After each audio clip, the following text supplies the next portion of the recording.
जय हिंद साथियों, आप सभी का स्वागत है अपने YouTube चैनल नॉलेज अड्डा में, जिसमें बात करने वाले हैं UP triple S C NM 9212 भर्ती में EWS मैटर को पूरा समझेंगे एक मैसेज के माध्यम से।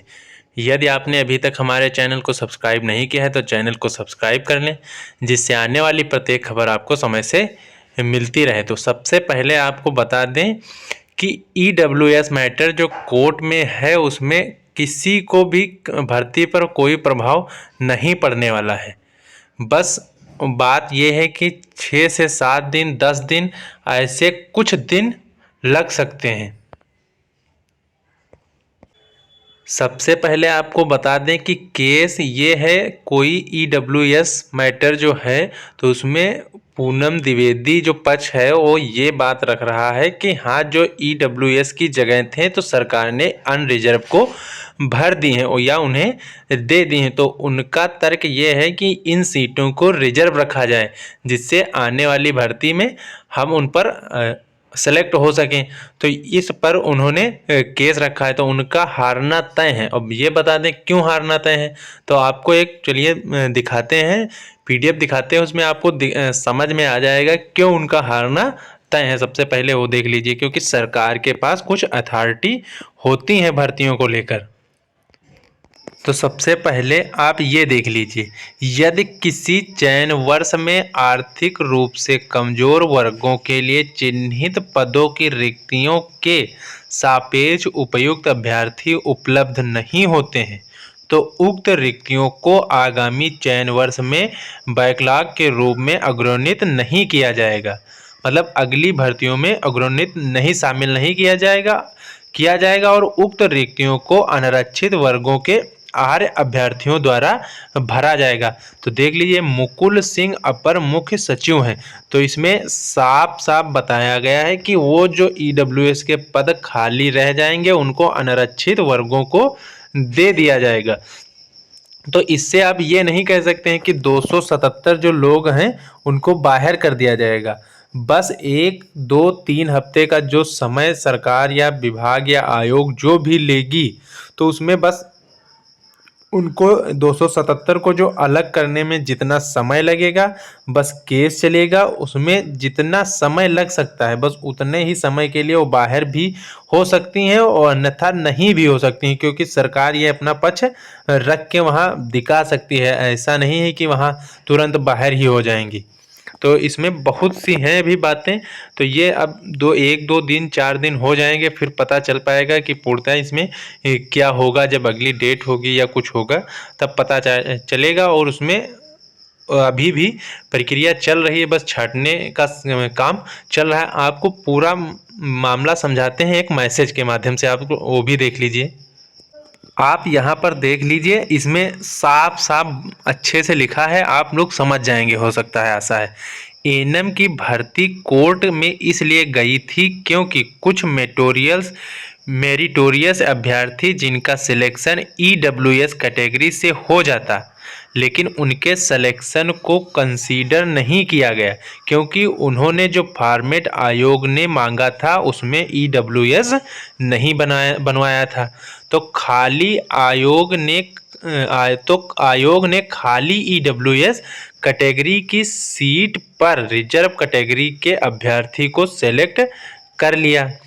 अब केस जाता है लखनऊ बेंच में सिंगल जज के पास, उसमें फैसला अभ्यर्थी के पक्ष में आता है और आयोग को निर्देश दिया जाता है कि EWS का मेरिटोरियस अभ्यर्थी है और वह अपनी तहसीलदार या तहसील से सही फॉर्मेट में EWS लेकर आपको जमा करेगा और आप उसकी मेरिट पर उसके सिलेक्शन को कंसीडर करेंगे, मतलब आप उसकी सीट देंगे। आप फॉर्मेट में EWS न होने की वजह से किसी मेरिटोरियस व्यक्ति को सीट देने से मना नहीं कर सकते हैं। तो देख लीजिए, ये उसमें है। अब मामला आयोग डबल बेंच में लेकर जाता है तो उसमें फैसला आयोग के पक्ष में आता है, क्योंकि जज कहते हैं कि सिंगल बेंच के जज के फैसले में जो बच्चे जनरल कैटेगरी के थे लेकिन EWS की सीटों पर सेलेक्ट हो गए उनको पक्षकार नहीं बनाया और उनके बारे में नहीं सोचा। अब सिंगल बेंच और डिवीजन बेंच में विरोधाभास हो गया। उसके बाद मामला जाता है स्पेशल लीव पिटीशन से सुप्रीम कोर्ट जाता है, जिसमें सुप्रीम कोर्ट एक अंतरिम आदेश सुना देता है कि अपॉइंटमेंट मत दीजिए। और हाँ, अपॉइंटमेंट आप दे सकते हैं। देख लीजिए यहाँ सबसे बड़ी बात, हाँ आप अपॉइंटमेंट दे सकते हैं, लेकिन ईडब्ल्यूएस की जो सीटें रिजर्व कैटेगरी से भर गई थी, यानी कि 277, अभी 277 को छोड़कर बाकी सीटों पर सिलेक्टेड अभ्यर्थी को ज्वाइनिंग लेटर देने का निर्णय लिया है। लेकिन पूरी सामंजस्य बैठाने के लिए एक आध हफ्ते का टाइम चाहिए आयोग को। उसको यह देखना है कि उस बच्चे का लेटर इशू ना हो जाए जो 277 में सेलेक्ट हुआ है, इसलिए उसने एक आधे हफ्ते का समय लिया है।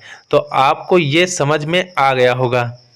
तो आयोग में जो करीब 6900 सीटें हैं, उसमें भर्ती की प्रक्रिया कोर्ट ने भी कहा है कि आप कर सकते हैं। तो उसमें बस बात यही है कि एक आध हफ्ते का समय लग सकता है।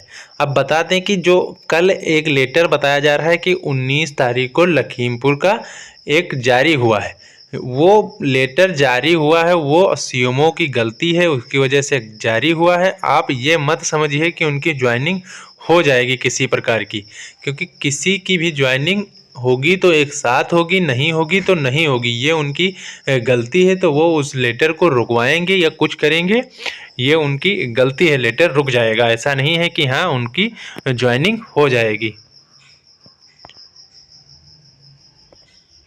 आप यहाँ देख लीजिए आसानी से, आसान भाषा में, एएनएम की भर्ती में पूरे उत्तर प्रदेश में ईडब्ल्यूएस की 921 वैकेंसी थी, जिसके सापेक्ष 644 अभ्यर्थी ईडब्ल्यूएस की कैटेगरी के आयोग में मिल गए थे।